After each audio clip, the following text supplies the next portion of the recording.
جس کے نام پہ ووٹ لے کر آتے ہیں ان کو پتہ ہونا چاہیے کہ ان کا بجٹ کہاں پہ جا رہا ہے، کہاں پہ خرچ ہو رہا ہے اور کتنا ایکسپینڈیچر ہوا ہے۔ اگر آپ ان سے عوام سے چھپاتے ہیں تو پھر یہی کل کو پتہ چلتا ہے کہ کوئی ٹاپ بیوروکریٹ ہے جس کی تنخواہ تو شاید 3 لاکھ ہے لیکن اس کی اربوں خربوں روپے کی پراپرٹی نکل آتی ہے۔ اسی طرح اگر کوئی سیاستدان ہے، اگر وہ تنخواہ 1-1.5 لاکھ لیتا ہے تو پتہ چلتا ہے کہ اس کی وہ 33 خربوں کی خاندانوں کی جائیدادیں نکل آتی۔ کسی اور ملک کو جب آپ للکارتے ہیں، پہلے آپ پہ پوری جو میجر پالیسی شفٹ ہے وہ آپ کو عوام کے اعتماد میں لینا پڑتا ہے، وہ آپ کو عوام کو بتانا پڑتا ہے۔ لیکن انفارچونیٹلی مجھے لگتا ہے کہ نہ ان کو ادراک ہے سچویشن کا، نہ یہ سینسٹیوٹی جنگ کی سمجھتے ہیں، نہ یہ اس کے سائیڈ ایفیکٹ سمجھتے ہیں۔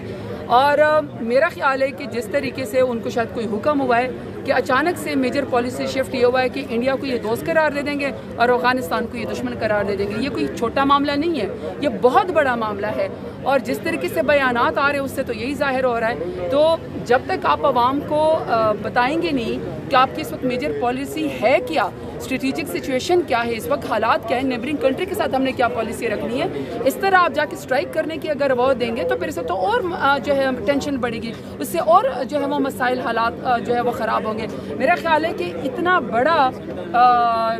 جس کو آپ ڈیفینس منسٹر کہہ رہے ہیں، میرا خیال ہے کہ اس کو سچویشن کا ادراک نہیں ہے، نہ اس کو اپنی کسی پالیسی کا پتہ، نہ اس کو اپنے زبان کا۔ میڈم عمر ایوب صاحب کے استعفے کے حوالے سے بتائیے گا کہ انہوں نے استعفیٰ کس بنیاد پہ کیوں دی ہے؟ عمر ایوب صاحب یہاں پہ کھڑے ہیں، عمر ایوب صاحب جیسی خدمات پارٹی میں کسی کے نہیں ہے۔ جس وقت پارٹی کے اوپر انتہائی مشکل وقت تھا، جب بہت بڑے بڑے لوگ خان صاحب کا ساتھ چھوڑ گئے تھے،